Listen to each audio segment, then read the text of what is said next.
Sunday night, I got my ass kicked. It isn't the first time, and it sure as hell won't be the last time.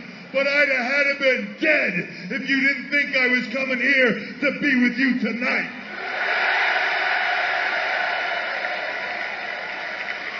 You wanted it, so you got it. This is your brand, and now is your time. So London, England, scream with me, because we are NXT. And the takeover was in full effect. And with that, ladies and gentlemen, welcome to a very special NXT Takeover review.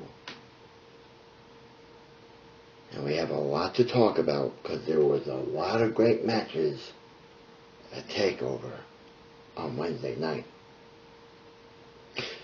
So let's get right down to business. And our opening review is a women's match between Emma and newcomer Asuka. And Asuka has taken over NXT by storm. She is completely taken over by storm NXT in the women's division altogether. She's incredible. She's a high flyer, and she's a definite risk taker. And then you got Emma, who was once on the main roster, but never succeeded on the main roster. So they demoted her back to NXT for more training. And she's done a great job, Emma, in NXT since going back down there. But there's something different about Emma that I've noticed. She has a mean side to her. And the mean side is coming from her alignment with Dana Brooke. So here we are. London is Takeover. Time to settle this score and see who the better diva is in NXT. And from the opening bell, the minute that bell rang, we had a competitive match. We had a lot of great awe-inspiring moments. It was one incredible match, and the fans agreed. By their reaction, they loved every minute of this match. Because it's something you don't see every day across the pond in London. You see it a lot here in the States at Full Sail University and on tours. But it's something that the UK and London never seen in their life. We had a lot of moments where I thought Emma was going to pull off a big upset. And it sure looked like it. At one point in this match, Emma had the Emma lock on Asuka, and it looked very painful. And Asuka was tapping. But she never gave up. Then Asuka reversed it and had Emma in a submission maneuver. Emma was tapping. But here's the catch. You got Dana Brooke. She's on the apron. She's trying to distract the referee. And the referee's not buying it. She's telling Dana Brooke, get down or I'm throwing you out. As Emma's tapping, Dana Brooke finally gets down, but it's too late. It's too late. And Asuka's in disgust. She can't believe that a golden ticket, a golden opportunity, was just wasted thanks to Dana Brooke. But on Dana Brooke's and Emma's side, it was pure genius. It made the match go on even longer. Because a match like this, of this magnitude, it would wear down both of these competitors. But it took more of a toll, I would say, on Emma than it did on Asuka. But after that little charade, if you want to say it that way, by Dana Brooke, it backfired. Asuka would then take complete control, hit her finishing maneuver, knock Emma out completely cold, and pick up the 1-2-3 for the victory. And in the end, you could see the disgust on Dana Brooke to Emma, but it had no factor at all. Asuka picked up a big win in her young NXT career.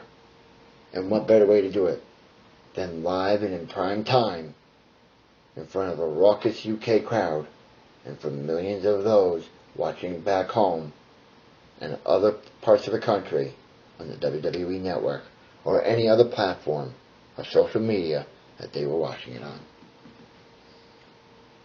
So that was one great way to kick off NXT Takeover.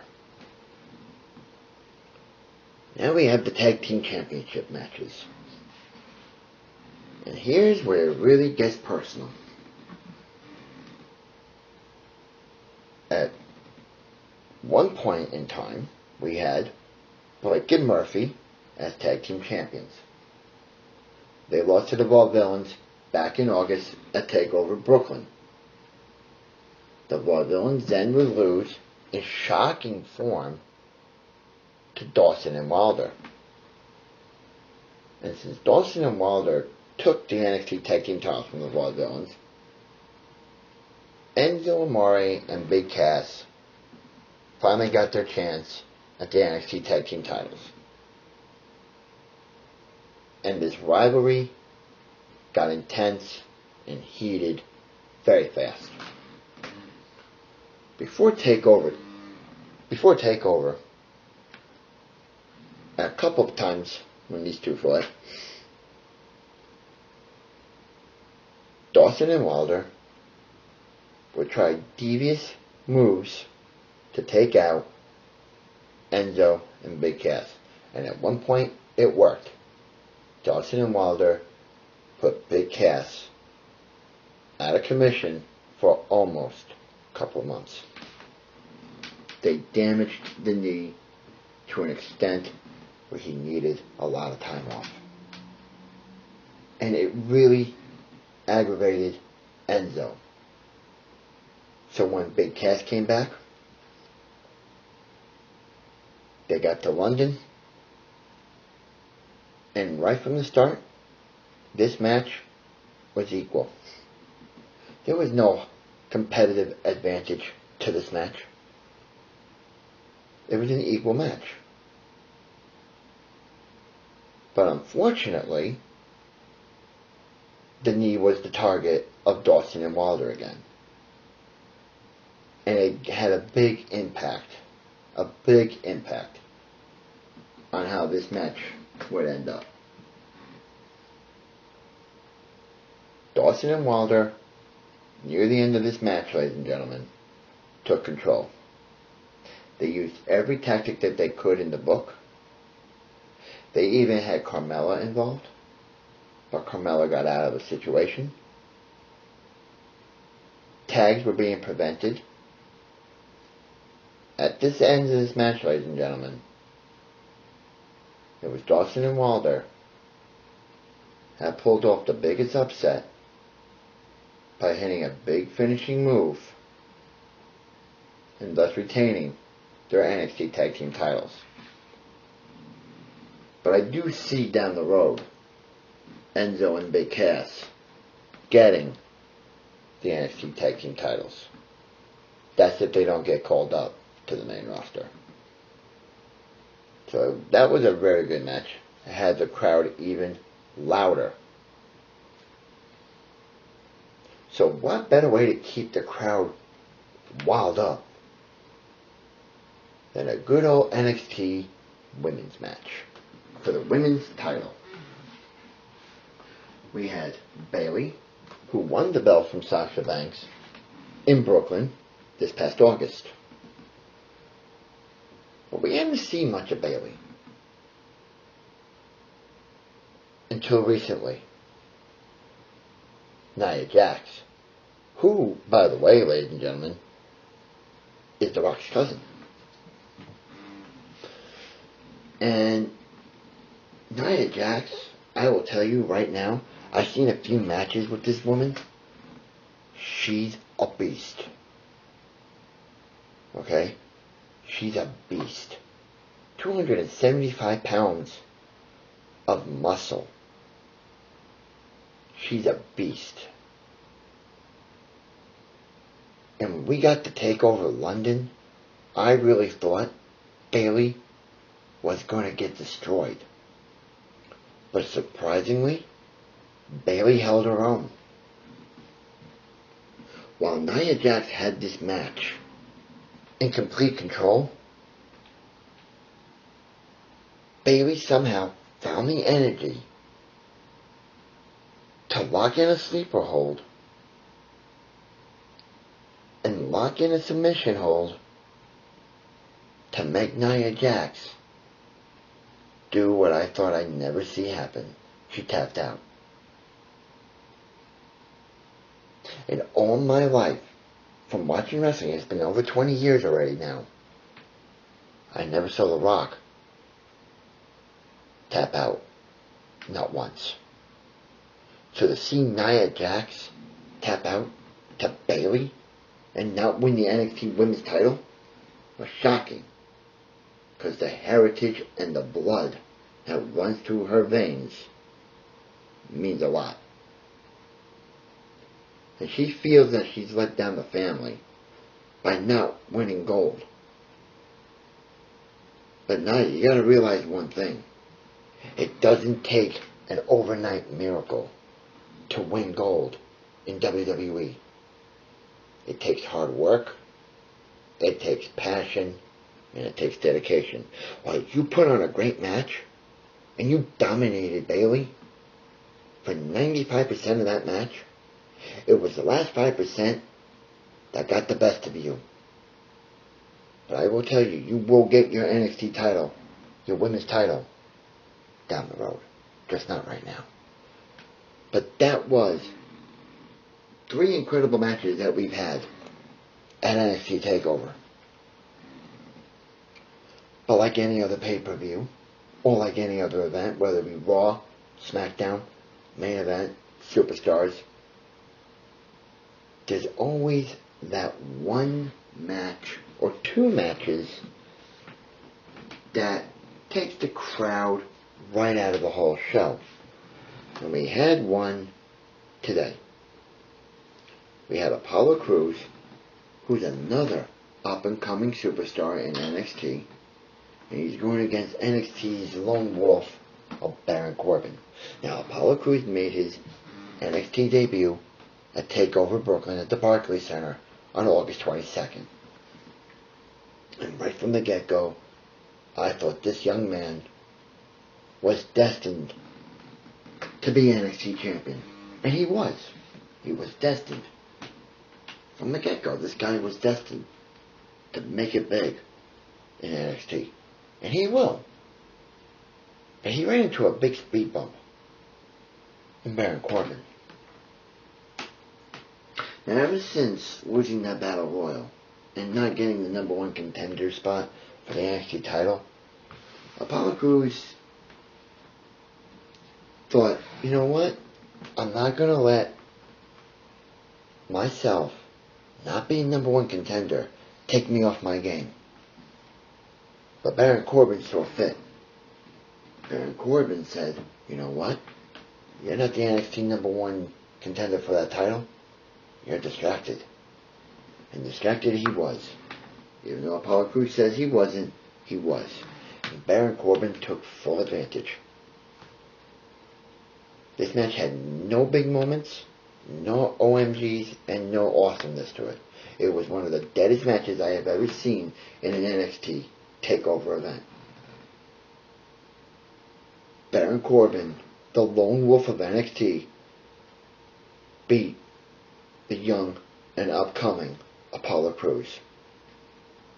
And the crowd reaction, they didn't give one piece of crap. That's how bad of a match this was. But now it's time for the main course meal of NXT Takeover London, ladies and gentlemen. It is time for the NXT Championship.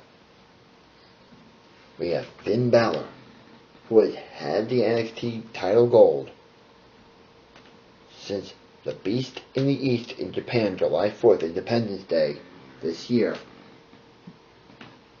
He was going against former TNA World Champion Samoa Joe. And for those who don't know Samoa Joe, and I'm sure there's a few, try to watch old episodes of TNA. He was terrific. He made a name for himself in TNA. But now he's in WWE. He's got better competition and better competitors in WWE. So I'm going to take you a little back on how this all started.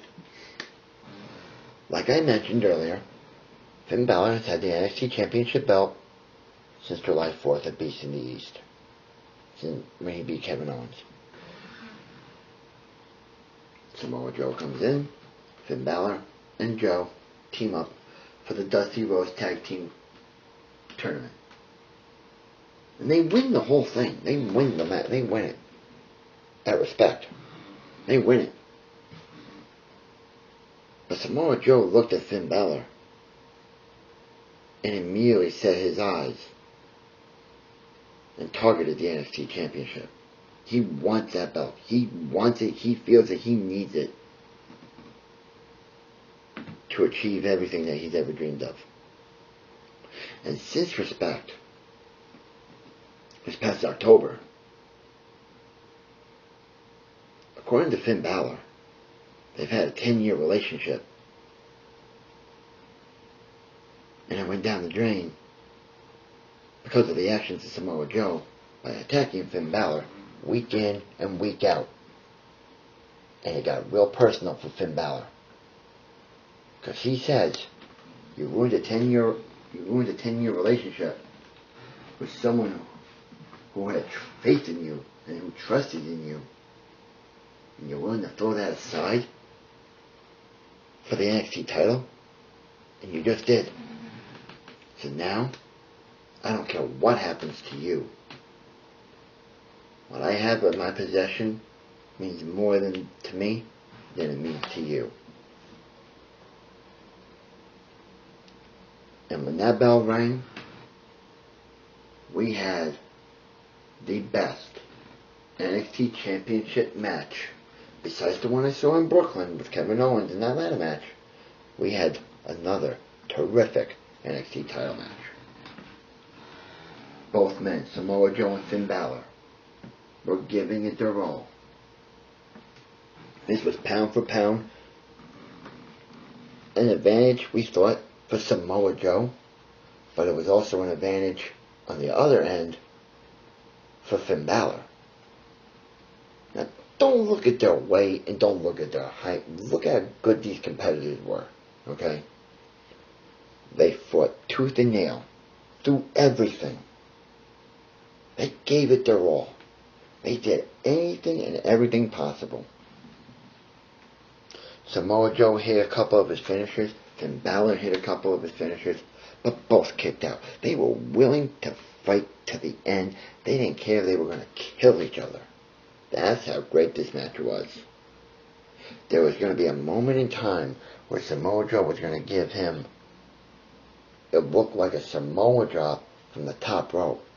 But luckily, Finn Balor blocked it. Delivered his own high-flying move, which then, ladies and gentlemen, set up Finn Balor's final move. The coup de grace. Now, the coup de grace is just a top rope, 2-foot stomp on your chest. But believe me, when you see something like that coming from you, he'd be dead cold too. Balor would get the 1, 2, 3 over his so-called former friend. And at the end, while Finn Balor was physically worn and physically beaten, he had a couple of cuts on him. He was bleeding. Samoa Joe was helped to the back as well because of the physicality that these two men put each other through. Samoa Joe glazed and glared directly into the eyes again as he was being led to the back by the trainers of Finn Balor. Like, you got the best of me, I will get the best of you, and what you have on your shoulder will be mine. Well, that may be true. Unfortunately for tonight, it was all Finn Balor in front of a raucous crowd. So if you haven't seen yet, ladies and gentlemen, NXT Takeover, and you want to hear this review, go ahead and wait. But as you're waiting, and you want to see it to believe it, watch it. I liked it. It was just like Brooklyn in August, but even better. While they had a smaller crowd and Brooklyn had the bigger crowd, both the crowds in Brooklyn and in the UK were jumping, were lively, and raucous. I am looking forward to the next time to do another review for another takeover, which is going to be sometime next year. And I look forward to giving you more in-depth details and talking about experiences from NXT Takeover. For now, until the next NXT Takeover, ladies and gentlemen,